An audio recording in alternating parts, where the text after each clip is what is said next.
વિદ્યાર્થી મિત્રો, આજે આપણે ચેપ્ટર નંબર 3માં આગળ જોઈએ તો ચેપ્ટર નંબર 3ની અંદર આપણે અત્યાર સુધી માનવ પ્રજનનમાં પુરુષ અને સ્ત્રીના બાહ્ય અને આંતરિક પ્રજનન અંગો વિશે અથવા તો એનો તફાવત જોયો હતો અને લેક્ચર નંબર 2ની અંદર આપણે જોયું હતું કે નર પ્રજનન તંત્ર.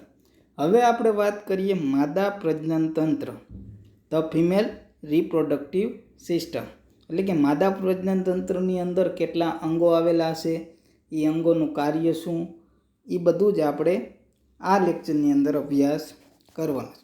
તો માદા પ્રજનન તંત્ર, તો સૌપ્રથમ માદા પ્રજનન તંત્ર ક્યાં આવેલું હશે?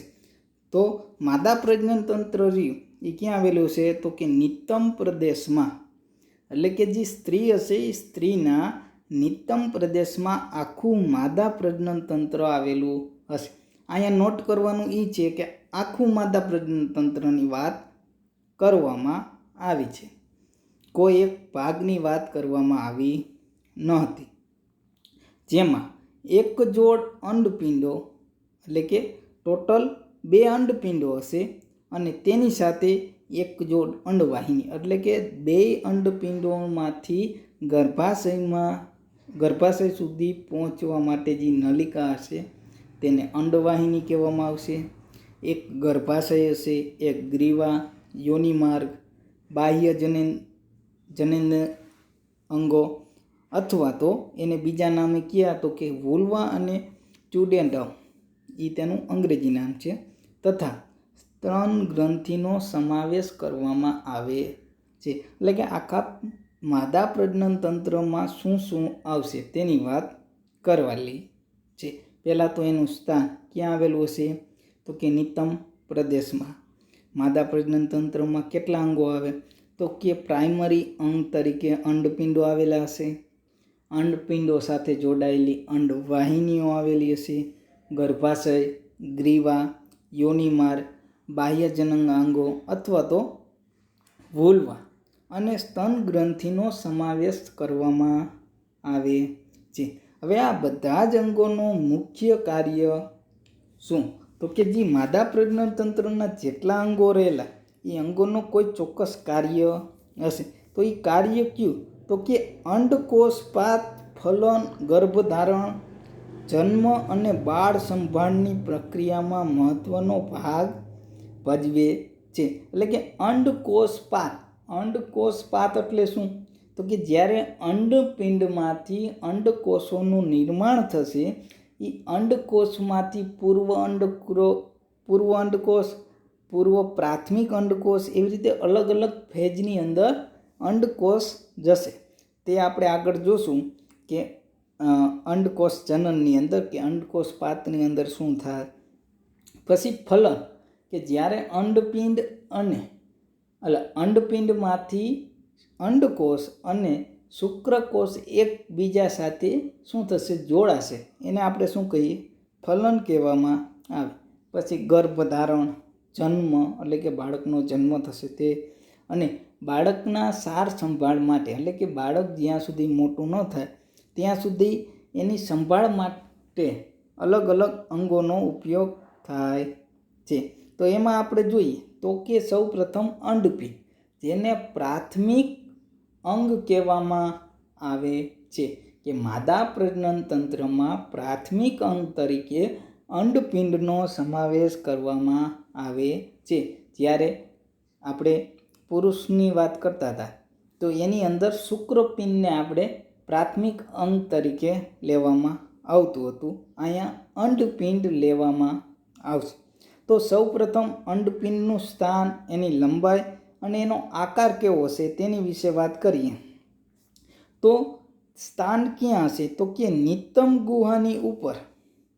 એક તો નિતંબ ગુહા હશે, આપણે વાત કરી તો કે માદા પ્રજનન તંત્ર ક્યાં આવેલું છે?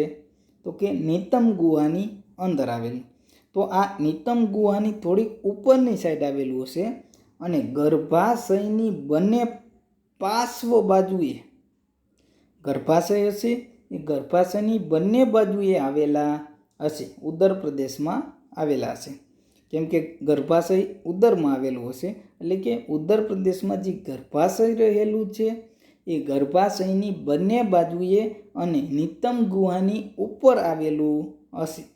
હવે એની લંબાઈની વાત કરીએ તો 3 સેન્ટીમીટર લાંબા, 2 સેન્ટીમીટર પહોળા અને 1 સેન્ટીમીટર જાડાઈ ધરાવતા હોય છે.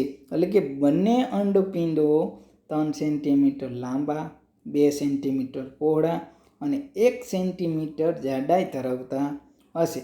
અને એનો આકાર કેવો, તો કે બદામ આકારના હશે. હવે એનું જોડાણની વાત કરીએ તો કે એ કેવી રીતે જોડાણ ધરાવેલું હશે, તો કે અંડપિંડ ઉદર ગુહા સાથે પારદર્શક તંતુ દ્વારા, કેના દ્વારા, તો કે પારદર્શક તંતુ દ્વારા જોડાયેલા હોય. તેનું નામ શું છે, તો કે મેસોવેરિયમ. જે તંતુઓ જોડાયેલા હશે અંડપિંડો ક્યાં, તો કે ઉદર ગુહામાં, તો એને મેસોવેરિયમ કહેવાય. અને ગર્ભાશયની દિવાલ સાથે, કેની દિવાલ સાથે, તો કે ગર્ભાશયની દિવાલ સાથે અસ્થિબંધ અથવા તો સ્નાયુબંધથી જોડાયેલા હોય છે. આપણે જોઈએ તો આ આપણું માદા પ્રજનન તંત્ર. માદા પ્રજનન તંત્રમાં જે અંડપિંડો રહેલા, આ આપણા 2 અંડપિંડો, 1 અને 2. હવે એમાં જે આ લીટા લીટા રહ્યા, એટલે કે પારદર્શક તંતુ, તેને શું કહેવામાં આવે, તો કે મેસોવેરિયમ કહેવામાં આવે. અને સ્નાયુબંધ એટલે કે અંડપિંડ જે ગર્ભાશય સાથે જોડાયેલું હોય, આ સ્થાનને શું કહેવામાં આવે, તો કે સ્નાયુબંધથી જોડાયેલા હોય અથવા તો અસ્થિબંધથી જોડાયેલા હોય છે. હવે વાત કરીએ અંડપિંડની આંતરિક રચના. આંતરિક રચના એટલે શું થશે, તો કે અંડપિંડનો આપણે શું લેવાનો, આડો છેદ લઈએ તો જે રચના દેખાશે એને આપણે અંડપિંડની આંતરિક રચના કહેવામાં આવે છે.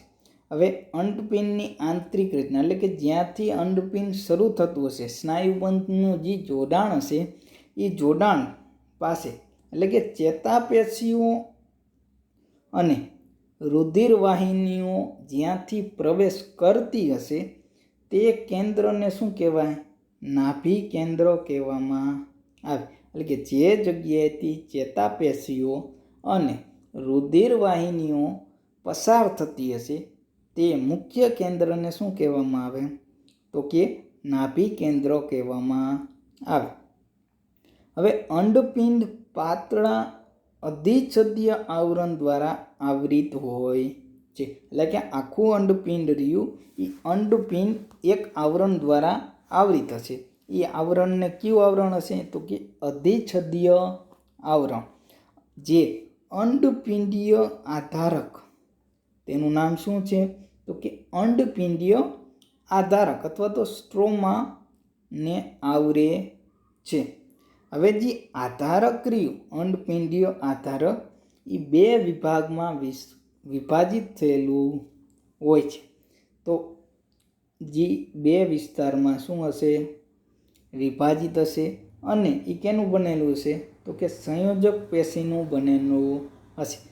હવે એમાં જે 2 ભાગ પડ્યા, એક ભાગ એ પરિઘવર્તી બાહ્ય એટલે કે પરિઘની ગોળાકાર પરિઘ હશે અને એનું નામ આવ્યું પરિઘવર્તી બાહ્યક. અને અંદરનું જે આવરણ હશે એને મજ્જક કહેવામાં આવે.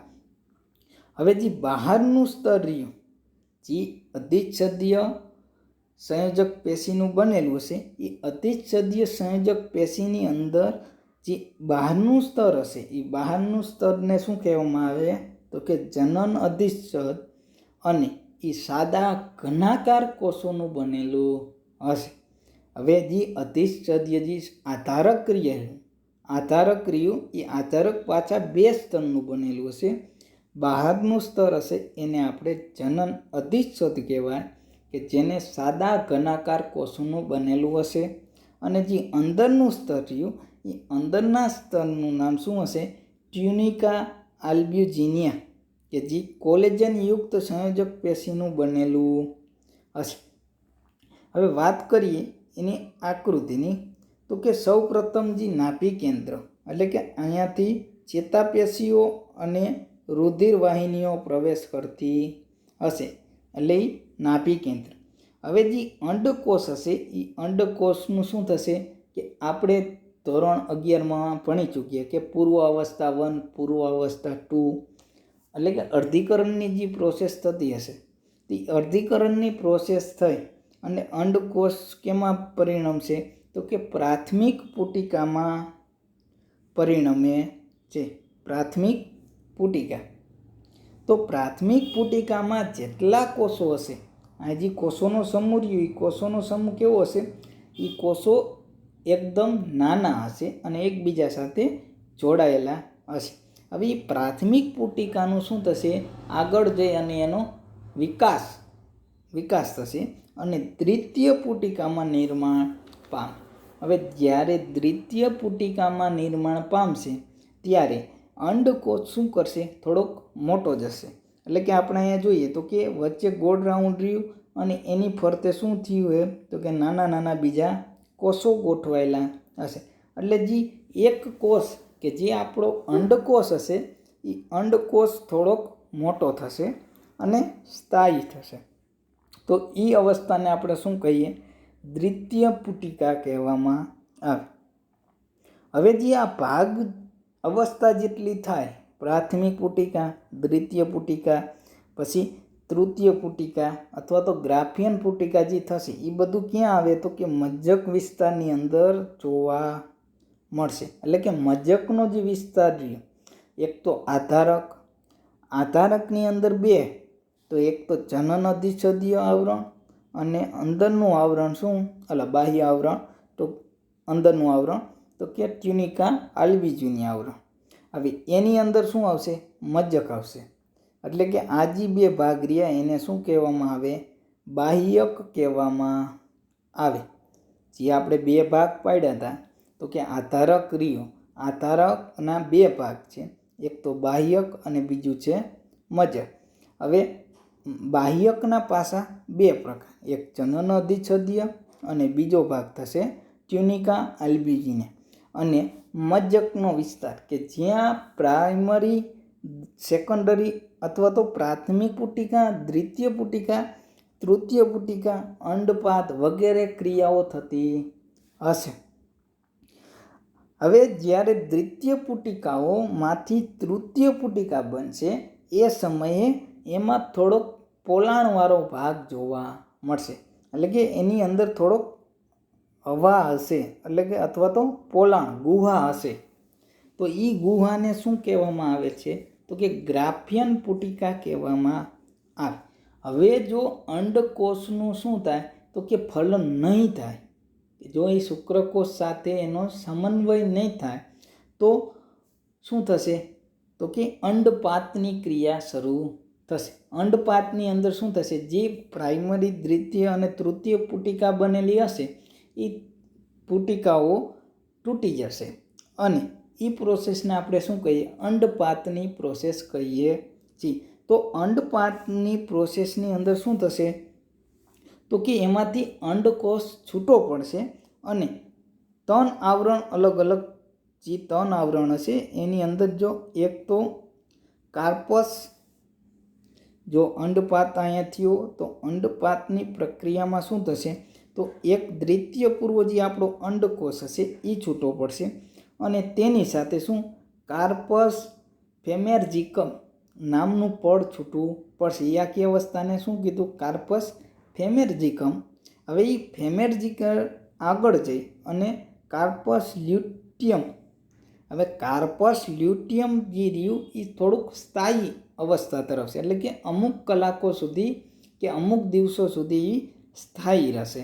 એટલે કે અહીંયા પાછું એમાં રિકવર કરવાની પ્રોસેસ થતી હશે. હવે કાર્પસ લ્યુટિયમની અવસ્થા પૂરી થયા પછી કાર્પસ આલ્વિકન્સની પ્રોસેસ શરૂ થશે અને વળી પાછું ફરીથી નવી પ્રાથમિક પુટિકાઓ બનશે. હવે તેના વિશે આપણે જોઈ લઈએ તો કે જ્યારે ગર્ભીય અવસ્થામાં જનન માતૃકોષ એટલે કે આપણું જે અંડકોષનું શું થશે વિભાજન તો અહીંયા જે વિભાજન રહ્યું એ વિભાજન કેવા પ્રકારનું, તો કે અર્ધીકરણ થશે. અર્ધીકરણ થઈ અને તે પૂર્વાવસ્થા 1ની સ્થિતિ સુધી શું થશે, સ્થાયી રહેશે. એટલે કે પૂર્વાવસ્થા 1 થશે ત્યાં સુધી અંડકોષ વિભાજન થતો રહેશે.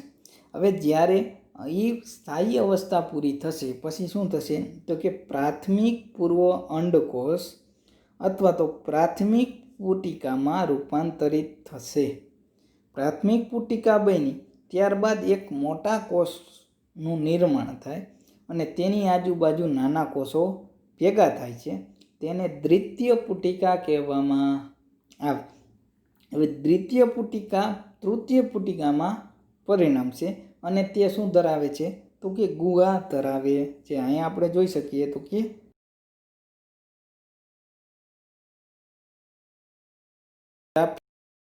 કહેવામાં આવે છે. હવે બીજો ભાગ રહ્યો, આ હતું અંડપિંડ. તો હવે ભાગ રહ્યો એ અંડવાહિની અથવા તો ગર્ભાશય નલિકા.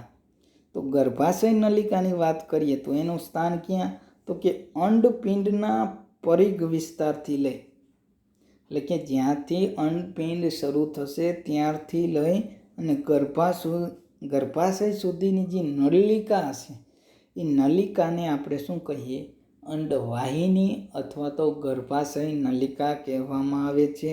અને એની લંબાઈ કેટલી હશે, 10 થી 12 સેન્ટીમીટર લાંબી હશે. હવે અંડપિંડની નજીક આવેલો ગરણી આકારના ભાગને શું કહેવામાં આવે, અંડવાહિની નિવાપ. અંડવાહિની નિવાપ કોને કહેવાય, તો કે અંડપિંડની નજીક આવેલો ગરણી આકારનો ભાગ અથવા તો ફૂલેલો ભાગ. આકૃતિમાં આપણે જોઈએ તો આ જે ફૂલેલો ભાગ રહ્યો એ ફૂલેલા ભાગને શું કહેવામાં આવે, અંડવાહિની નિવાપ કહેવામાં આવે. હવે બીજો જે અંડવાહિની નિવાપની અંદર જે આ આંગળી જેવી રચના છે, આ આંગળી જેવી રચના, એ આંગળી જેવી રચનાને ફિમ્બરી કહેવામાં આવે. અંડવાહિની નિવાપની કિનારીએ આંગળી જેવા પ્રવધો આવેલા છે. એ પ્રવધોને શું કહેવામાં આવે, તો કે ફિમ્બરી કહેવામાં આવે છે. અને એ ફિમ્બરીનું કાર્ય શું, તો કે જ્યારે અંડપાત બાદ, એટલે કે જ્યારે અંડપિંડમાંથી અંડકોષો મુક્ત થશે એ અંડકોષોને એકત્રિત કરવાનું કામ ફિમ્બરી કરશે. હવે આગળ જોઈએ તો કે અંડવાહિનીને 2 ભાગમાં વિભાજિત કરવામાં આવે છે. પહેલો ભાગ રહ્યો એ તુંબિકા અને બીજો ભાગ રહ્યો એ ઇસ્થમસ. હવે તુંબિકા રહ્યું એ અંડવાહિનીનો પહોળો ભાગ છે કે જ્યાં અંડકોષોનું ફલન થાય છે. આઈએમપી છે તો કે અંડકોષોનું ફલન કઈ જગ્યાએ થાય, તો કે તુંબિકાની અંદર, કે જ્યાં શુક્રકોષ અને અંડકોષનું ફલન થશે અને એ પછી આગળ ગર્ભાશયની અંદર જશે. એટલે કે અંડવાહિનીની અંદર તુંબિકા પ્રદેશની અંદર અંડકોષોનું ફલન થશે. હવે ઇસ્થમસ તો અંડવાહિનીનો અંતિમ ભાગ, કયો ભાગ, એટલે કે છેડાનો ભાગ, અને તે એક સાંકડું પોલાણ ધરાવે છે અને ગર્ભાશયની સાથે જોડાણ ધરાવે છે. અહીં આપણે જોઈએ તો કે જે અંડવાહિની ચાલુ થઈ અને જે પહોળો ભાગ રહ્યો એને આપણે શું કીધું, તુંબિકા કીધું. અને ઇસ્થમસ કે જે શું થશે, ગર્ભાશય સાથે જોડાયેલું હશે અને એ અંતિમ ભાગ છે. હવે માદા પ્રજનન તંત્રની આકૃતિ જોઈએ તો 2 અંડપિંડો તો આપણે જોયા, એટલે કે પ્રાઇમરી અંડપિંડો, પછી અંડવાહિની. અંડવાહિની ક્યાં ખુલશે, તો કે ગર્ભાશયની અંદર. તો ગર્ભાશય રહ્યું તો ગર્ભાશયનો જે આ ઉપસેલો ભાગ રહ્યો, આ ઉપસેલો ભાગ, એને શું કહેવામાં આવે, ફંડસ કહેવામાં આવે. એ ગર્ભાશયના ઉપરનો જે ઉપસેલો ભાગ રહ્યો એને ફંડસ કહેવામાં આવે. હવે ગર્ભાશય કેની અંદર ખુલશે, તો કે ગર્ભાશય ગ્રીવાની અંદર ખુલશે. ગર્ભાશય અહીંયા ગ્રીવાની અંદર ખુલશે. તો તો ગ્રીવાની અંદર 2 છિદ્રો આવેલા હશે. ઉપરનું જે છિદ્ર હશે એને ઉપરાસ્થી અને નીચેનું છિદ્ર હશે એને અંતરાસ્થી કહેવામાં આવશે. અને ગ્રીવા આગળ યોનિ માર્ગની અંદર ખુલશે. યોનિ માર્ગ યોનિ છિદ્ર દ્વારા ખુલશે અને યોનિ છિદ્રની આડું એક ચરબીયુક્ત પટલ આવેલું છે જેને યોનિ પટલ પણ કહેવામાં આવે. તેનું નામ છે હાઇમેન. હવે ગર્ભાશય એક જ હોય છે, એટલે કે એક માદાની અંદર એક જ ગર્ભાશય આવેલું છે. તેને કુખ કહેવામાં આવે અને એનો આકાર કેવો હતો કે ઊંધા નાસપતિ આકારનું હશે. ગર્ભાશય નિતંબની દિવાલ સાથે અસ્થિબંધથી જોડાયેલા હોય છે. એટલે કે જે ગર્ભાશય પાછળ નિતંબ ગુહા હશે એ નિતંબ ગુહા સાથે અસ્થિબંધથી જોડાયેલા હોય. અને ગર્ભાશયની જે દિવાલ રહે એ ગર્ભાશયની દિવાલ 3 ભાગમાં વિભાજિત થયેલી હોય છે. એમાં પહેલું નામ છે, એટલે કે જે અંદરની દિવાલ હશે એ અંદરની દિવાલને એન્ડોમેટ્રિયમ, અને એ કેની બનેલી છે તો કે ગ્રંથિમય સ્તર આવેલું હશે.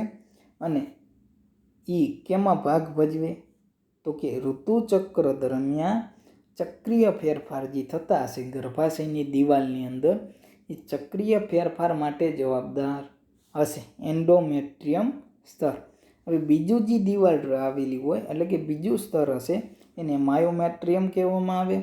તે અરેખિત સરળ સ્નાયુઓનું જાડું પડ છે.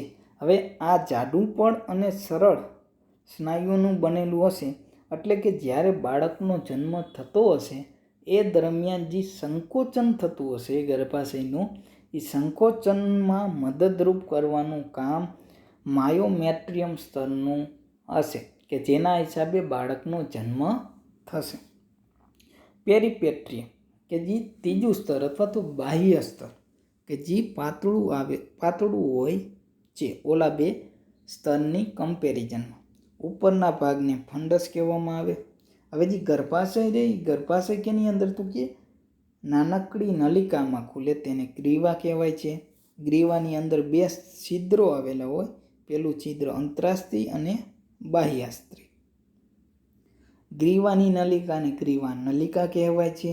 અને જે યોનિ માર્ગમાં ખુલે છે તેને જન્મ નલિકા પણ કહેવામાં આવે છે. શું કામ જન્મ નલિકા? કેમ કે એ માર્ગમાંથી જ બાળકનો જન્મ થશે એટલા માટે એને આપણે જન્મ નલિકા કહેવામાં આવે છે. યોનિ માર્ગ બહાર યોનિ છિદ્ર દ્વારા ખુલે. યોનિ છિદ્ર તે પટલ દ્વારા આવૃત હોય તેને હાઇમેન કહેવામાં આવે છે. એટલે કે જે યોનિ છિદ્ર હશે એ એક પટલથી આવૃત હશે, ઘેરાયેલું હશે. એ પટલને હાઇમેન કહેવામાં આવે અથવા તો યોનિ પટલ પણ કહેવામાં આવે કે જે એક બાહ્ય જનનાંગનો ભાગ છે. હવે વાત કરીએ તો કે બાહ્ય જનન અંગો, તો કે એની અંદર પેલું મોન્સ ટ્યુબિસ કે તે એક ચરબીયુક્ત પેશી છે, એટલે કે ચરબીની બનેલી હશે અને ત્વચા દ્વારા આવૃત હોય છે. અને ક્યાં આવેલી છે તો કે ટ્યુબિક વાળ ધરાવતી ગાદી જેવી રચના છે. એટલે કે આપણા પેટના નીચેના ભાગે માદા સજીવના પેટના નીચેના ભાગે જે ગાદી જેવી રચના આવેલી હશે એ ગાદી જેવી રચનાની ઉપર વાળ આવેલા હશે. એ વાળને એ આખી ઘટનાને શું કહેવામાં આવે તો કે મોન્સ ટ્યુબિસ કહેવામાં આવે. હવે મુખ્ય પ્રકોષ્ઠ માંસલ પેશીની ગડીયુક્ત રચના. કેવી રચના તો કે ગડીયુક્ત રચના.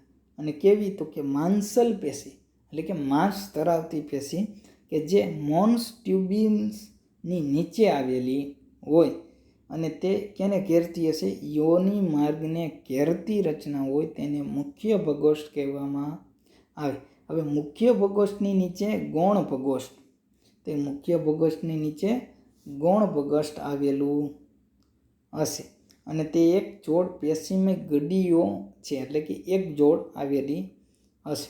હવે યોનિ પટલ અથવા તો હાઇમેન, તો યોનિ પટલ કઈ ક્રિયા દ્વારા અથવા તો કેવી પ્રક્રિયાઓ દરમિયાન એ તૂટે છે તો એની વાત કરેલી છે.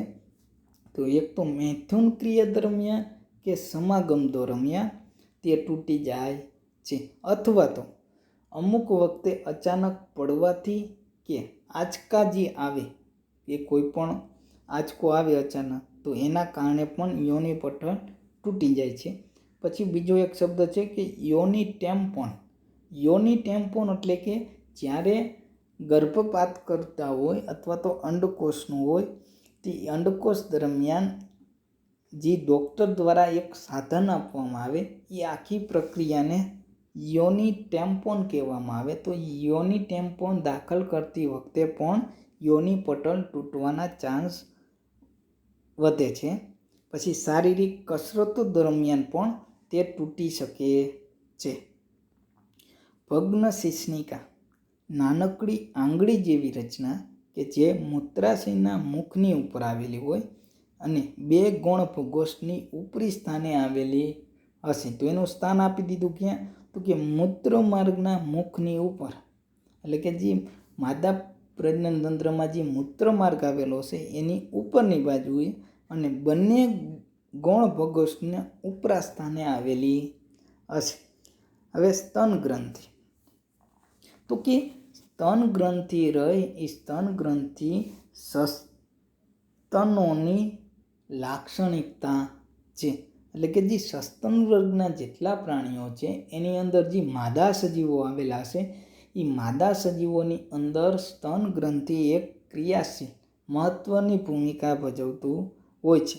હવે એની રચનાની વાત કરીએ તો કે ગ્રંથિમય પેશી છે. એક તો ગ્રંથિમય પેશી છે તથા તે ચરબીની બનેલી હશે. કેની? ચરબીની અથવા તો મેદની બનેલી હશે. ચરબીની બનેલી હશે, ગ્રંથિમય પેશી હશે અને ભિન્ન માત્રામાં ચરબી ધરાવતી ગઠજોડીમય રચના છે. એટલે કે બંને સ્તનમાં અથવા તો જેટલા સ્તન હશે સ્તન જે હશે એ સ્તનમાં ચરબીનો ભરાવો જે હશે એ અલગ અલગ માત્રાની અંદર હશે. તેમાં હવે સ્તનની વાત કરીએ તો દરેક સ્તનની અંદર 15 થી 20 જેટલા સ્તન ખંડો આવેલા હશે અને જે કુપિકાથી ઓળખાતા કોષોનો સમૂહ ધરાવે છે. એટલે કે સ્તનની અંદર સ્તન ખંડો, એક સ્તનની અંદર 15 થી 20 જેટલા સ્તન ખંડો આવેલા છે અને એ સ્તન ખંડો કુપિકાથી ઓળખાતા કોષોના સમૂહથી ઘેરાયેલા હશે. હવે આ કોષો શું કરતું હશે? તો કે દૂધનો સ્ત્રાવ કરતું હશે. એટલે એ કોષો દૂધનો સ્ત્રાવ કરશે અને એ દૂધનો સ્ત્રાવ કેમાં જશે? કુપિકાના પોલાણમાં સંગ્રહ થશે. હવે કુપિકા સ્તન નલિકામાં ખુલશે અને બધી સ્તન નલિકાઓ ભેગી થઈ અને ક્યાં જશે? તો કે સ્તન વાહિનીમાં પોળી સ્તન તુંબિકા બનાવે કે જ્યાં દૂધનો ભરાવો થશે અને એ દૂધ બાળક દ્વારા શોષવાના કારણે બહાર નીકળે છે. હવે વાત કરીએ સ્તન ગ્રંથિની આકૃતિ. તો કે જે અલગ અલગ ચરબીના ખંડો, આ ચરબીના ખંડો. હવે સ્તન ખંડો કે જેમાં અહીંયા મેં આકૃતિ નાની છે એટલે 3 સ્તન ખંડો દર્શાવેલા છે. તો આ 3 સ્તન ખંડો, એ સ્તન ખંડો કેમાં? તો કે સ્તન કુપિકાની અંદર, એટલે કે આ અલગ અલગ અંદરની જે રચના છે એની અંદર ખુલે અને એ આગળ કેમાં? તો કે સ્તન તુંબિકાની અંદર, આ ભાગની અંદર ખુલશે. હવે સ્તન તુંબિકા રહ્યું એ દુગ્ધ નલિકાની અંદર ખુલશે અને દુગ્ધ નલિકા અથવા તો સ્તન નલિકા હશે, સ્તન નલિકા આગળ નિપલની અંદર ખુલશે. હવે નિપલની અંદર 10 થી 15 જેટલા નાના છિદ્રો આવેલા હશે જેના દ્વારા જ્યારે બાળક દૂધનું શોષણ કરશે ત્યારે એમાંથી દૂધ બહાર નીકળશે.